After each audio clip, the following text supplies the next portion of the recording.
All right, so this is chapter 15, the changing world balance. We are coming to the end of the post-classical era. And so just like in the last era, which was what? Foundations. Nice job, Ever.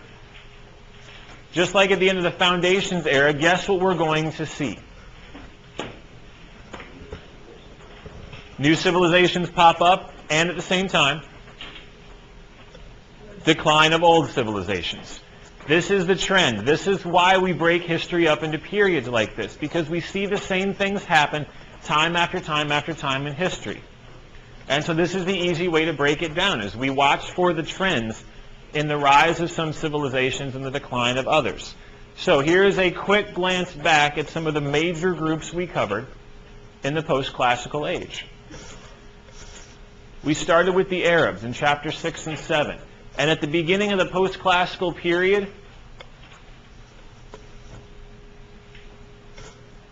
they were quickly becoming a dominant global power. But just prior to the beginning of the post-classical period, who were the Arabs? Right, they were nobodies. They were a whole bunch of nomadic Bedouin tribes. And so we see how quickly things change. But then we also see that by the end of this post-classical period, what's happening with Arab civilization? Right, it's fallen. Who ended the Abbasid Caliphate?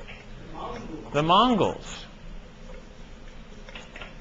So let's talk about the Mongols. At the beginning of the post-classical period, which starts when?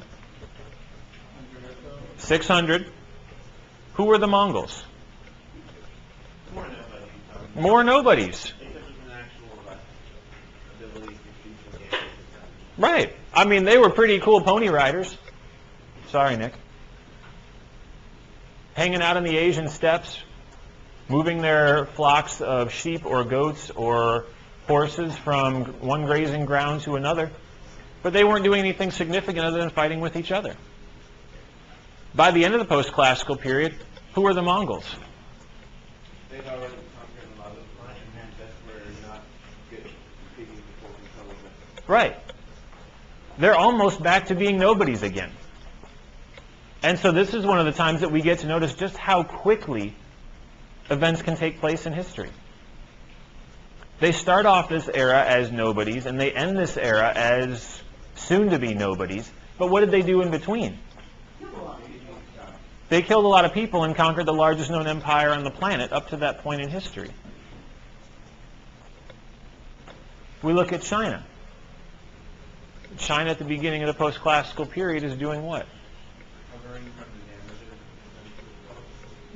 Recovering from the damage they did to themselves when? Right, at the end of the classical era. So they're beginning to bounce back. Where are they at the end? Self-contained, but still incredibly powerful. They have bounced back from the Mongol invasion now. They're in the process of rebuilding, but they are also shifting their focus more and more inwardly. And this is one of the things we'll talk about again today, but their decision to stop exploration, to end the voyages of Zheng He, to no longer sail across the oceans in search of new cultures and new technology. Let me look at Western Europe, particularly Portugal, Spain, and Italy, the old centers of the Roman Empire. And when we look at those places at the beginning of the post-classical period, what do we see? Yeah, pretty much nothing. I mean, with Rome gone, Western Europe is in shambles. They're a joke. Hence the ha-ha-ha. There is nothing noteworthy about Western Europe at the beginning of the post-classical era. Right. By the end of the post-classical era, they're still not great. They're on the upper end of mediocre. But they are rapidly improving at a pace that, had people been aware of it, would have been shocking and terrifying.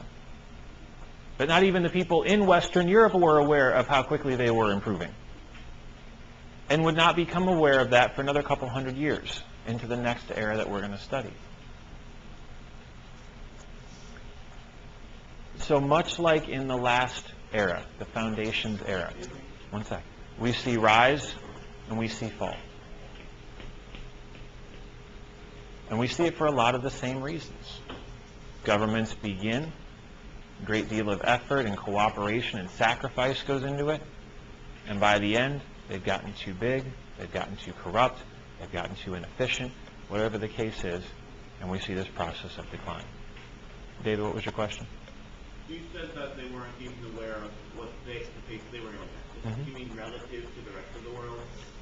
Relative to the rest of the world, and to an extent even just how much they were improving themselves. From beforehand? Right. It's almost like when you guys have a growth spurt, you don't really realize how much taller you are unless there's that, door jam in your house where you mark the lines, or until you see other people that you used to think of as tall, and all of a sudden you look them in the eye. Like for a lot of people, Your head on something you hadn't done before. well, right. But like for a lot of kids, when you suddenly find yourself to be as tall as your mom or as tall as your dad, like that's a huge moment in a child's life, because up to that point you didn't realize how tall you had gotten. We're going to see much the same thing happen with Western Europe. It won't be until they begin to re-encounter some of these cultures that they're going to realize, wow, we've really grown up. And then their voice is going to crack, but that's okay. All right, so we good here? We need a couple minutes to finish doing the chart thingy. Emily? That is a wonderfully complex philosophical question that can be answered with a couple of potential responses, but I can't promise you a totally correct answer. One is the fact that we're always dealing with human beings. And as complex and as unique as we are, there are some things about human nature that are incredibly predictable. We will always struggle with greed. We will always struggle with possessiveness. We will always struggle with our emotions and our inability to completely avoid conflict. You lump all that together into a group of people living in close proximity, it's going to be really, really hard to not have problems. And the more people you add, the harder it is to avoid those problems turning into significant conflicts. More often than not, a small group of friends or even just a one-on-one relationship can usually be repaired, even if there is significant damage. But now all of a sudden expand that group to 100 or 1,000 or 1,000,000 and put all of those different personalities in play, it's really, really hard to fix those issues. We're pretty much the most progressive species or unkind. We certainly rank up there, yes. Especially given how developed we are and how developed our sense of the fact that we're not supposed to do those things is. Yeah. Well, we do it politely many times. Question? In history, has there ever been a large concerted effort in an empire to keep the bureaucracy in a manageable size? Of course. But it doesn't work. Because you would measure those efforts within a span of years, not decades or generations or eras or centuries. Because at that point, there's just too many people involved. And so even the best of intentions by one person or a small group are very difficult to maintain. A large group with the same mindset trying to keep it. How large a group? A major force in the political spectrum. That's still way too generic. Basically a group that has a lot of power in the government. Yes, there is. There have been instances like that throughout history. We saw that in China in the post-classical age, where we had beginnings of dynasties that attempted to prevent the swelling of the bureaucracy. But oftentimes those were really hard to prevent over a longer period of time, even over a span of 10 years. Because unless you keep all other things the same, if you refuse to allow the political boundaries of your empire to grow, if you refuse to allow the population to grow, if you refuse to allow any other foreign contacts to develop, if you refuse to allow any famine or pestilence or natural disaster or disease, if you could keep all of those other things unchanged, maybe you could prevent the degradation of government. But because all of those other things do change, it's really hard. These are all really good questions, by the way, and I'm glad that you're asking them, and I'm glad you're trying to make these connections, not just between different historical points, but bringing it into the present day, too. What exactly are steps? And that's good, by the way. It's steps, not steppies, which I know may be how you're inclined to pronounce it. Steps in a geographical sense are kind of what they are in your house. Relatively flat portions of land that then drop off to another level. Well, you're not typically going to see huge changes in elevation. Again, it's going to be relatively flat, but with the occasional rolling hills or things like that. But by and large, it's rolling grasslands in Central Asia.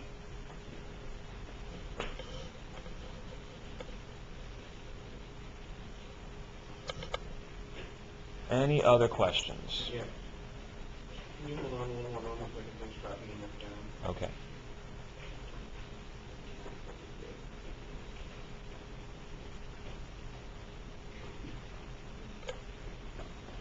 So what we're going to do with the rest of these notes is we're going to do quick case studies on most of these cultures, and we're going to see what's happened to them in terms of why they've risen or why they've fallen. We're going to look at some of these expiring civilizations as well as some of the new ones that are going to crop up. And so basically with this chapter, we're going to give you a summary of the post-classical era. We're going to give you kind of a quick tour around the globe and check in on all of the places that we've learned about so far and see how they're doing as this era comes to an end.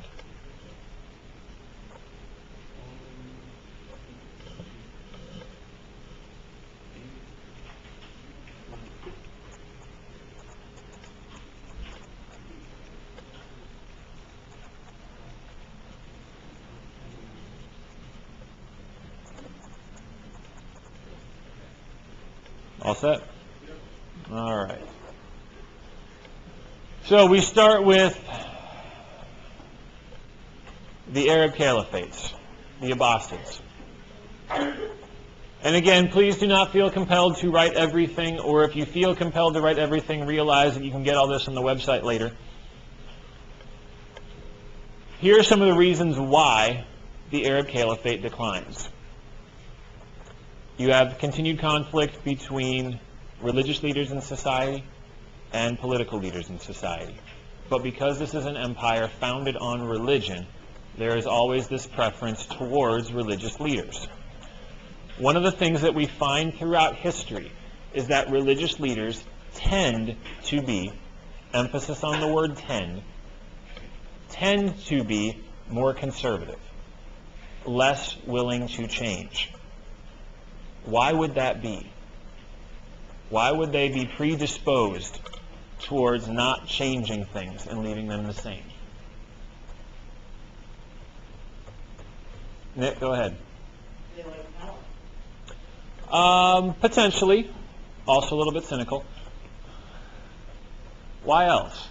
Why might religious leaders be predisposed towards not wanting to change things? James? Because in their eyes, God made people the way they are. Exactly. They have a theological view of the world that lends them to believe that the way things are the way things should be. That because their God is in control, whatever God that may be, people shouldn't be messing with it. We shouldn't trying to be changing things unnecessarily. Why mess with what God made?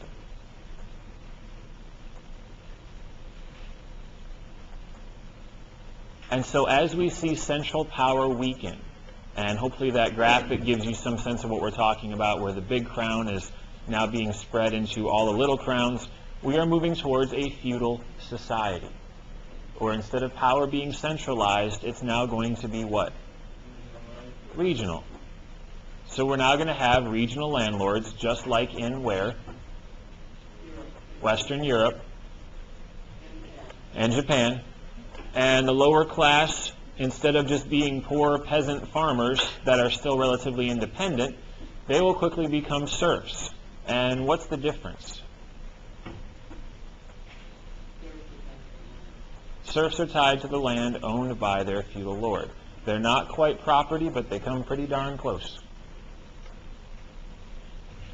And anytime you shift towards a more regional form of control, you are going to see production decline.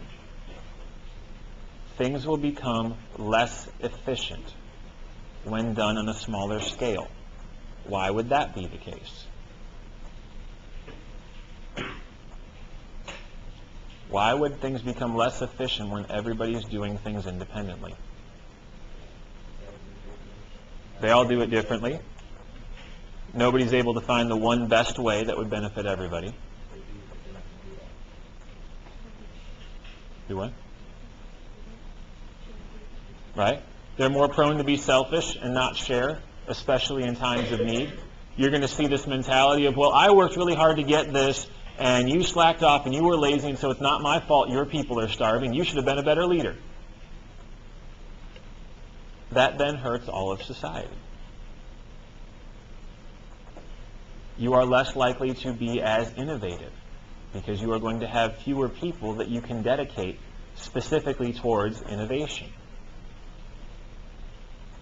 And so when production decreases, you have less stuff. When you have less stuff, you have less reason to trade. And when you have less trade, what else happens? Don't just say decline in power. What else happens when you don't trade as often and go and visit other societies? You have less interaction and therefore less learning. You don't have the opportunities to learn from as many other people. What would be the difference if you were taking this class at home in your bedroom with just the textbook versus being in here? You get more sleep. You might be distracted easier, but in terms of a learning environment, here you have the opportunity to hear the questions that other people have, to hear their answers and insights and opinions, to have somebody that might know more than you contribute to the overall environment. If you're doing this at home by yourself, you are working in isolation. You are totally reliant on yourself and your own abilities. If your abilities are insufficient, you're kind of screwed. And so what we see happening in the Middle East is that the Abbasid Caliphate is eventually replaced with a new civilization, the Ottomans. They have a stronger government, largely because they're just starting out, and that makes them more inclined to do what? A, conquer people. What else? What do early governments do that later governments don't, according to our friend Ibn Khaldun? Work harder. Work together. Sacrifice for each other, and not be as selfish. They also have one of the greatest militaries on the planet, because we are now entering into the age of gunpowder. And the Ottomans will be one of the early empires to master that technology. They create cannons that shoot cannonballs the size of a Volkswagen Beetle. Yeah, the size of a car. Yeah. Yep, like Punch Buggy Beetle.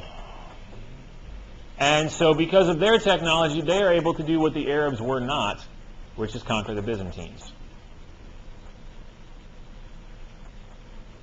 And proved to be even more threatening to the rest of Europe than even the Arabs had been previously, which, if you remember how the Crusades went, is bad news for Europe. Yes? How mobile was the artillery to shut it? It took a few weeks to get it there and a few more weeks to set it up, but if you got a siege that's lasting months or years, by the time you get that bad boy up and running, it's pretty well over. So was it like the Nazi rail? Kind of, yeah. Yep. The ultimate weapon that takes you a little bit longer to put into use, but once you're able to get it up and running. Pretty much. Not just a bunch of huge artillery cannons, not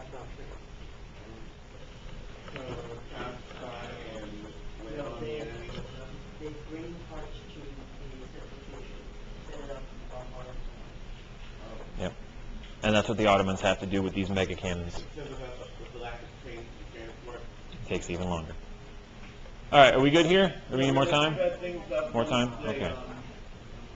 got it set up. Mm-hmm. Jasmine?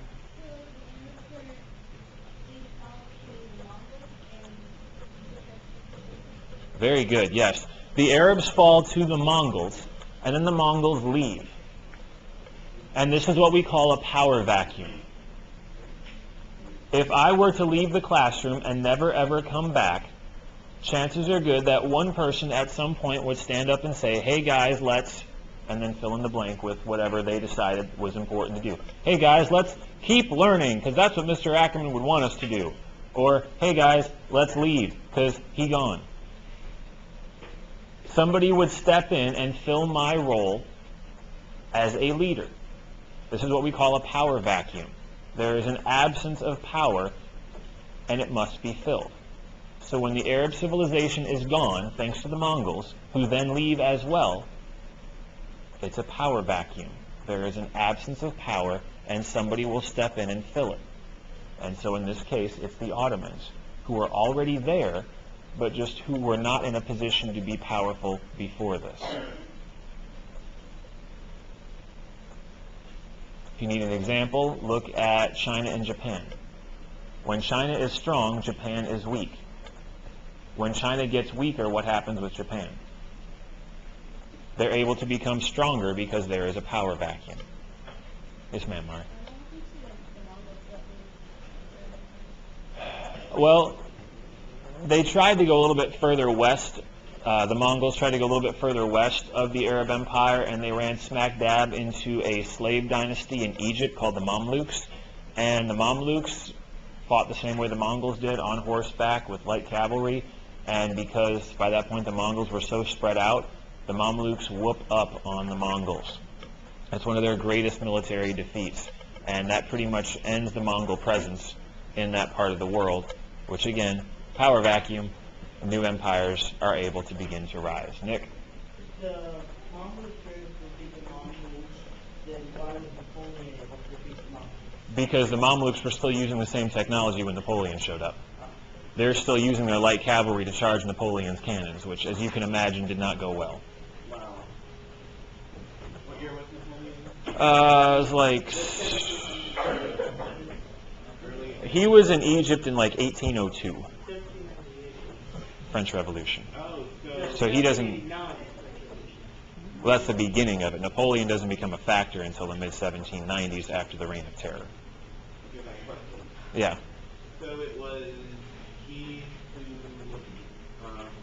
him who we got the from? That we got the what? The big area that, name is, but that big area in the kind of east central U.S. that we got. Oh, the Louisiana Purchase? Exactly. Yep. Yeah. All right, so one of the last important things to know about the Ottomans is that the Ottomans conquered the Byzantine Empire, capture its capital, Constantinople, and rename it Istanbul. This is huge, because what have you now removed from Eastern Europe? The remnants of Rome. Not just the remnants of Rome. The Big Brother. Okay, the big brother of Rome, but you still have Russia developing. Okay, so Russia's going to have to work on its own now. But what else? All right, the wall that protected the rest of Europe from the rest of the Middle East and Asia. A center of trade between East and West. Let me give you a hint, religion. You now lose the most powerful source of Christianity in that part of the world. And so now you will further divide that part of the world between Christians over here in Europe and Muslims over here in the Middle East, because the Ottomans are also a Muslim empire. Now, if we weren't trying to record this, I would play for you a song. Instead, I'll give you a link to it, but if you know the group, They Might Be Giants. They have a song called Istanbul, Not Constantinople. If you listen to it once, I swear it will firmly cement in your head for all time that the city is now called Istanbul and not Constantinople. Trust me on it. Find it on Vision later. It's awesome. Okay. So let's talk about some Mongols now, because Mongols are cool. Except we're not going to talk about the Mongols very much because we're in a hurry. At their height, you see on the map what they did, which was basically conquer most everything that's habitable in Asia except for India. Because nobody really cares about the really cold stuff in Russia.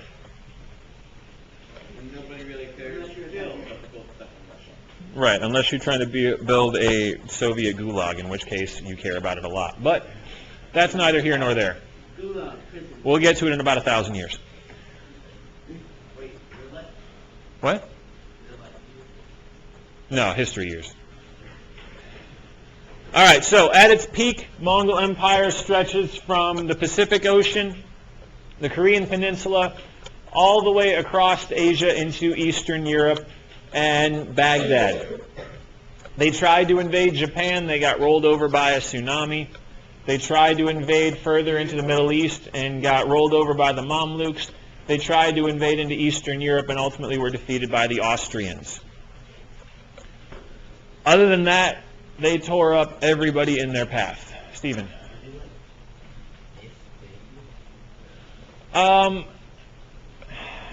Honestly, it was geography. Yes, but by this point, and again, you've got to remember, after Genghis Khan, it's divided up into these different fragmented empires ruled by his sons and grandsons. And so at that point, one of them individually would have to try to expand his own particular kingdom back this way, because you don't want to cross the Himalayas. And so you would have to come all the way across and go in from the northwest. And at that point, it was just a little bit too much to do.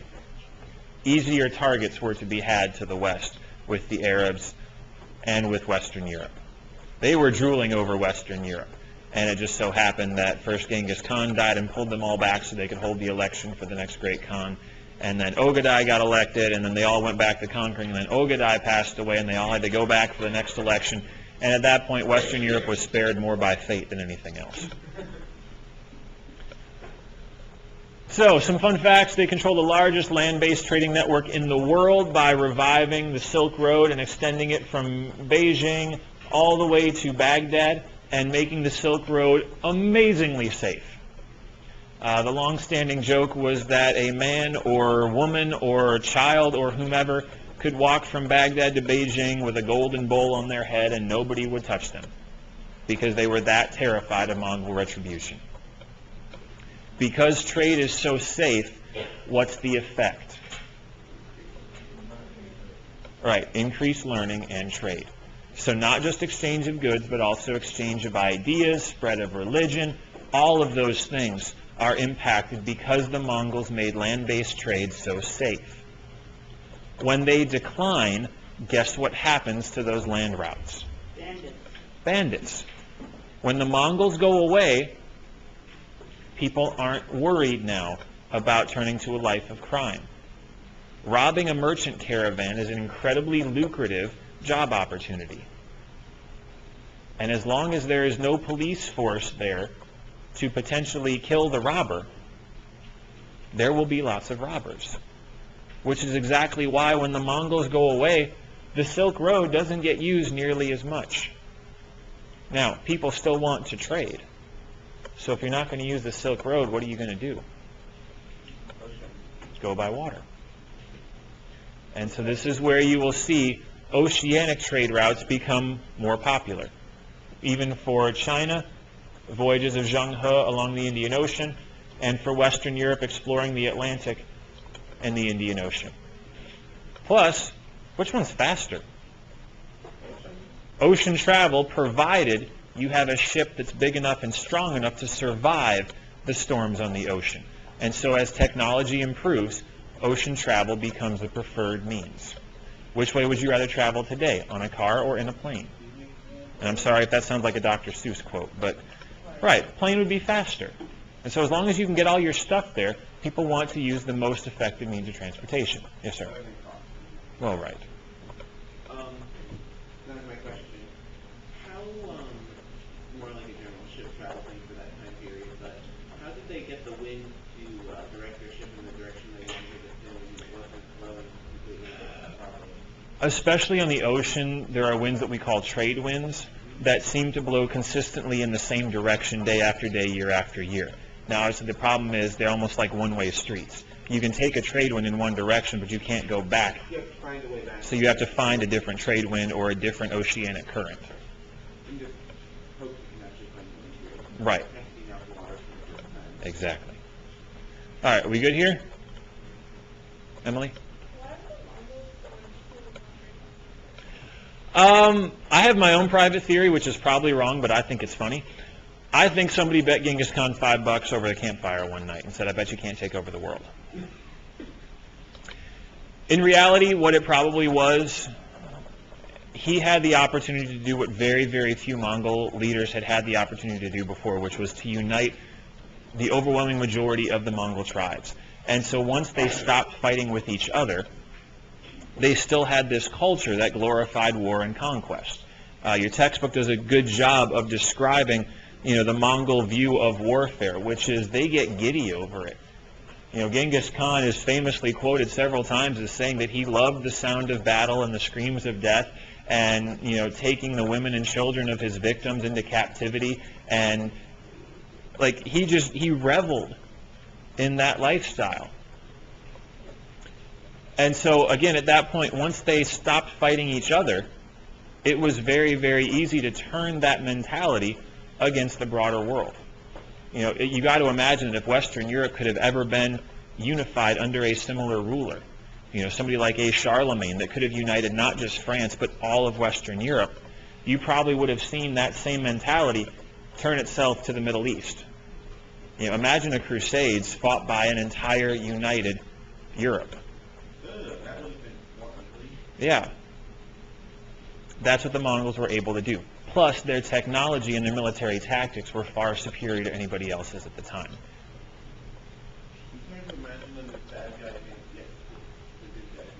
Yeah. Well, we've definitely romanticized them up a little bit, especially since we've had, almost 1,000 years to recover.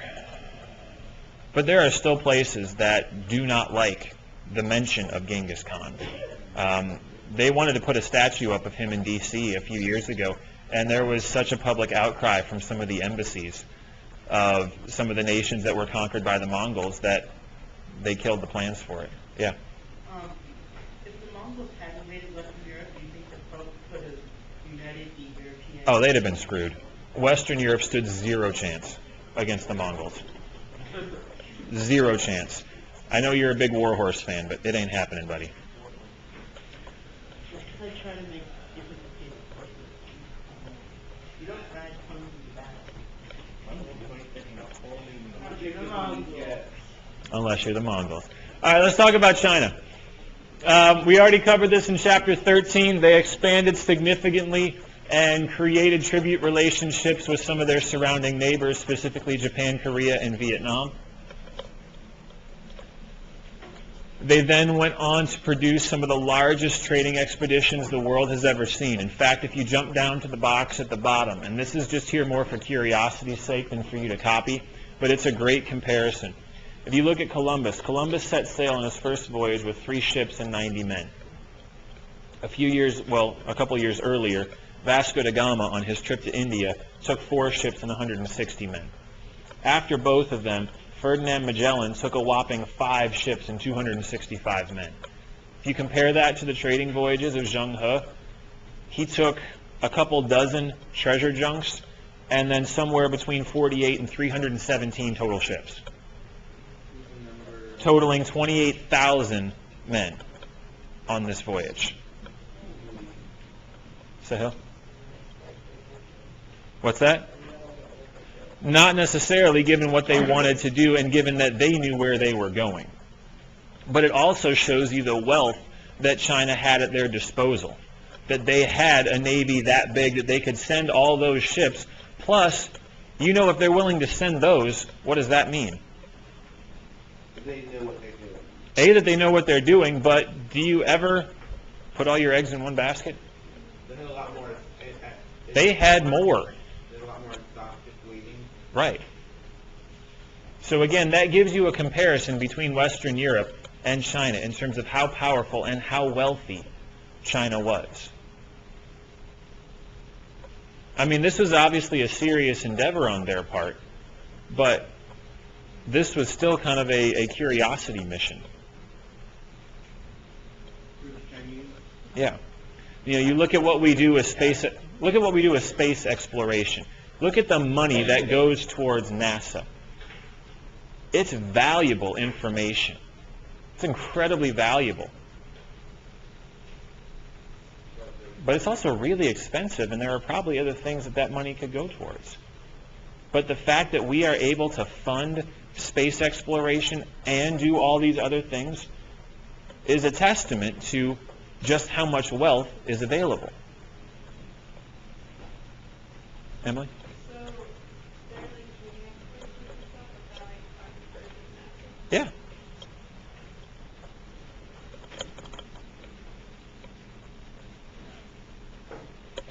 And much like today, where some people question the reason for NASA, there were a lot of bureaucrats in China that questioned the reason for Zheng He's voyages.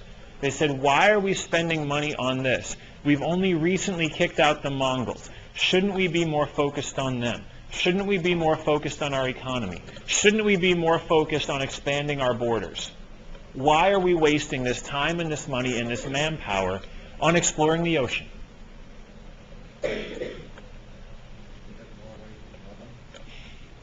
Well, and right, the response was, what if we get something out of these voyages? What if we find something? What if we discover something? What if we meet somebody new that benefits our society? It could have happened. But from the bureaucrat perspective, that's too broad. That's too out there someplace. It's not practical enough. You see the same issues today. Why are we, we have the Voyager 1 and the Voyager 2 that were launched in 1977. As of this year, they have reached the outer limits of our solar system and are prepared to be the first man-made anything to leave our solar system and go beyond. And not like take pictures of really far places, but actually go there. They've been in space now for 25 years, 35 years. I have no idea. But it's working. But people will look at that and go, what's the point? Why are we doing that? Again, you have this division within most societies between the practical and the theoretical. And in China, it's the practical that wins out. The bureaucrats say this is too expensive. We would rather continue to push back the Mongols and keep our borders safe. We think this is a waste of time. And so they end the exploration in 1433. When does Columbus sail the ocean blue? 1492. 60 years. So before Columbus is even born, China has abandoned its oceanic exploration. Can you imagine how different this narrative would play out If they had gone to Europe? if they would have continued to explore? Because with a 60-year head start, is it that hard to envision them crossing the Pacific and reaching the Americas? Is it that hard to imagine them colonizing the Americas? We would have a lot more Asians. So Columbus might have landed in the West Indies and gotten off the boat, and he actually would have been exactly right. He would have landed in the Indies, except not really, but he would have found a place populated by Chinese people, just on the wrong continent. Imagine how confused he would have been then. Like, he'd get off the boat, he'd be like, I found China. They're like, no, dude, you didn't. But you're Chinese. Yeah, we know. So this isn't China, but you're Chinese. So confused. And they would have had to explain to him that they had found entirely new continents that the rest of the planet was not aware of. And Columbus would have been like, I don't even understand. I'm going to go back home and tell them that the world is not as we know it, that China is apparently 1,000,000 times bigger, and we're all just totally screwed. And the language barrier. Well, right. Imagine how different this whole narrative of history might have been. And that's one of the things that people continue to say about space exploration. What if we stop now, just before we find something?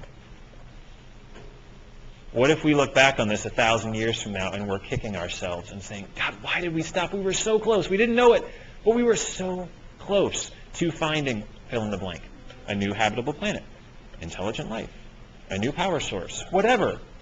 Ability to travel faster than the speed of light, whatever.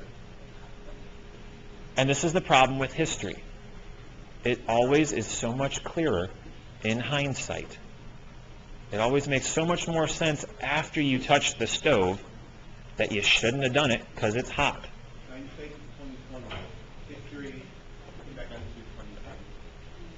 Nick, what were you going to say? Could we have a reverse scenario with the Western Europe and North America abandoning space travel, but then China going in Yep, the pioneers? absolutely. Or Russia. Absolutely. And you see what this does to China looking forward. You see the balance of power shift. They're ending this era as the dominant power in the world. But because they make this one critical decision, guess what happens? They fall They fall. again. They had no clue that could have happened. And so at the time, it seemed like a smart decision. It's a better use of our resources. But with the benefit of 500 years of history to look back on, we now see this as something that really opens the door for Western Europe. Nick? How many ships out of the Magellan fleet made it back to... One with 18 sailors. The other 240 whatever died, including Magellan himself, yes.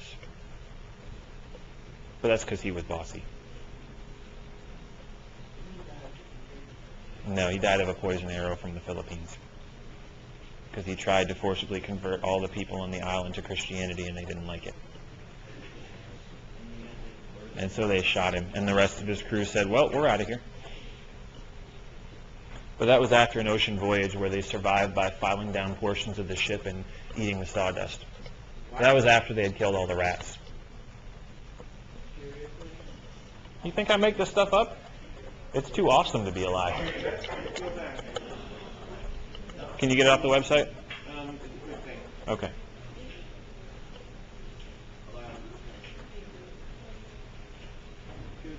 Okay. All right, we're going to do a quick pass through 3 other parts of the world, beginning with the Americas. Much like our reading quiz introduced you to, most of what we have in terms of archaeological evidence and historical documents teaches us that the Aztec and Incan societies were already on the decline.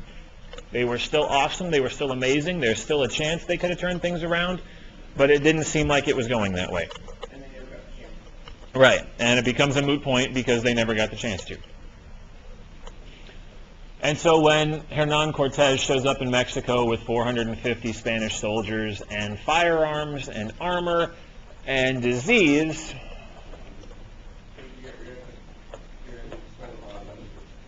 smallpox. And Francisco Pizarro shows up a little bit later in Peru and does pretty much the same thing to the Incas. That will end the 2 major civilizations in the Americas. And at that point, all the remaining groups have very little chance against the technological superiority of Europeans. We say nothing of their moral superiority or ideological superiority because that is way, way too subjective. Then we head a little bit further west to the Pacific Ocean and the island nations in the South Pacific. And it kind of stands to reason once you stop and think about it. But if you're on small islands, you're typically living in small populations. And so all of these island nations are relatively isolated from each other. It would be very tough to band together, especially given all the water between them. It's going to be harder to share ideas. And so what probably happened more than likely is that as societies got too big, as there were conflicts and civil wars, one group within society would pack up and leave and head to the next island. And so communication between them was probably far more limited than you might expect. Because of that limited communication, you don't see much in the way of rapid development, which is why when Europeans in the 17 and 1800s are sailing through the South Pacific and discovering these islands for themselves, they're finding people that are still using, in many cases, Neolithic technology. Stone tools or basic iron or bronze. that really, through a lack of communication and slow development, haven't had the same opportunities at growth as other societies. Okay. Zealand is a combination of what word? Something over the land? I have no idea. I don't know what the etymology of Zealand is. Zeal and they're dropping down? Could be. And then we look at Sub-Saharan Africa, and we haven't talked about them since chapter 8. But when we were in chapter 8, who were we talking about in Africa? Which three empires? Ghana, Mali, Songhai. And so Ghana and Mali are now gone. Songhai has replaced them in pretty much the same geographic area, slightly larger. And we're not seeing any significant change in West African civilization at this point. It's still predominantly Muslim. It's still predominantly focused on the gold and salt and slave trades.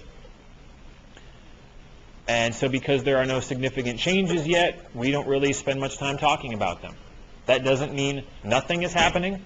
It just means that nothing new is happening, and that's what this course is primarily focused on. Well, for this course, important equals new, not, just interesting. Because West African history, I think, is really interesting. But it's kind of a perpetuation of empires that are oftentimes doing the same sorts of things, just with new leaders.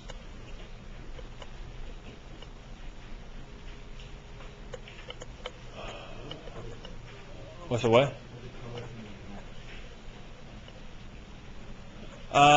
Well, on the map of the Americas, the reddish stuff just delineates North America, the greenish stuff just delineates South America and the political borders of each.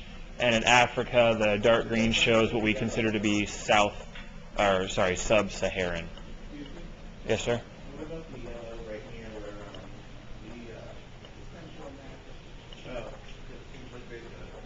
where Yeah, again, they're showing political boundary divisions. This is not from your textbook. It's just a map so that we can say, Americas. Look, here's the Americas. Is that it? There's no more. That's it. Now we talk about Europe. So no more notes right now? Oh, no, there's more. Sorry, I didn't understand. No more notes about this topic. More notes about Europe. Yes. So are we good here? Can I get the new sheet out? Yes. Elvis, you good? Okay. All right, so in Western Europe, and this is where we now also get to your SOL sheet, there is a ton of stuff to cover.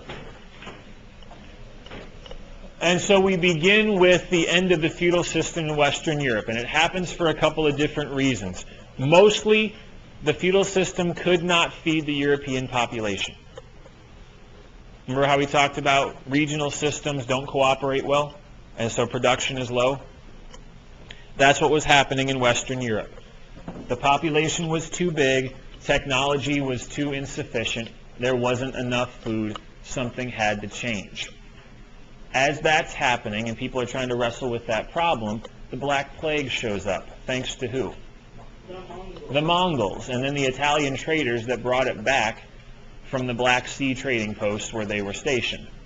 And so consequently, after the plague works its way through China and through India and through the Middle East, it gets to Europe and wipes out a third of Europe's population. So it pretty much affected the whole world. The entire Eastern world, yes. Right. Now, guess which social class is predominantly affected by the plague? Right, the lower class, because they're already not very healthy. So if the majority of that one-third population loss is coming from the bottom social level, what impact does that have on society? So you get mad.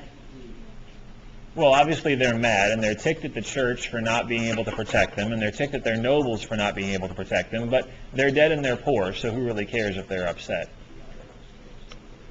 There aren't enough serfs on the land to do the work, which now means if you as a feudal noble want to have your land functional, you need to get more serfs. How are you going to get more serfs? You are going to pay them. You are going to recruit them from other lands and pay them for their services in order to attract their labor. Once they are paid, they are no longer serfs. That is how you end the feudal system. So it's a silver lining from the Black Plague. Death and destruction for 50 years, and then for those that survive, a chance at a better life. Now, completely unrelated, the 100 Years' War takes place between England and France. Now, it's a bit of a misnomer because the 100 Years' War goes a little bit longer than 100. And with many breaks in between. Right. So it's 116 years worth of off and on fighting between England and France over the issue of who will be the new King of France, because the old King of France died without a male heir. Now, obviously, by the time this thing's over, none of the people that were originally fighting for power are even alive anymore. But what happens, interestingly, after about 80 plus years of losing, a peasant girl shows up, Joan of Arc, who persuades the current King of France to let her lead France's armies because God has sent her. And she wins. And she wins, and she wins, and she wins, and she wins, and she wins, until the English convince some superstitious French peasants that it's not actually God talking to her but the devil, and they go, oh, you're probably right, because she's a woman. Why would God talk to a woman when he can talk to a man? And the British are like, well, not British, English are like, exactly. And so they kidnap her, and they put her on trial for witchcraft and cross-dressing, and they burn her at the stake. But by that point, the real damage was done, because the real damage was people across the feudal kingdoms of France began to put more emphasis and loyalty onto this one symbolic savior, Joan of Arc, than they ever did towards their individual feudal lords. And so with her death especially, and dying as a martyr, she unifies France under a new single leader, the current king. And so people now rally under this identity, this common identity of all being French, rather than being from different rival feudal kingdoms. You now can centralize the nation, centralize production, centralize culture and government, and that will make countries more efficient. So, combination of the plague, improving the lives of peasants, and 100 Years' War, forcing nations to begin to centralize, you are now going to see significant changes take place in Western Europe. Weren't the English really just embarrassed that a non-cathedral girl beat the crap out of them? Oh, exactly. That's why they convinced the peasants to kidnap her for them. Now, other things we see happening in Western Europe. Because the church kept telling people during the Black Plague, you know what, if you just prayed to God harder, he would remove this. You know, it's probably your fault, you sinful, dirty peasants, that this plague is happening. Eventually people realized the church couldn't stop this, and that saps the church of a great deal of its power. What this allows for, not long after, is for people to begin to question the authority of the Catholic Church. And so as a result, reformers like Martin Luther will begin to promote alternative versions of Christianity. Versions of Christianity that do not revolve around the power of the Pope.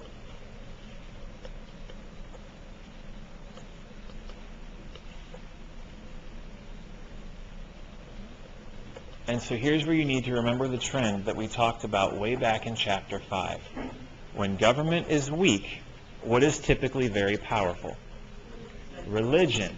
And when government grows stronger, what typically happens to religion? It loses its authority. Do you see the same trend happening here? Government becomes more centralized. People begin to criticize the church. Governments are strengthened in Western Europe.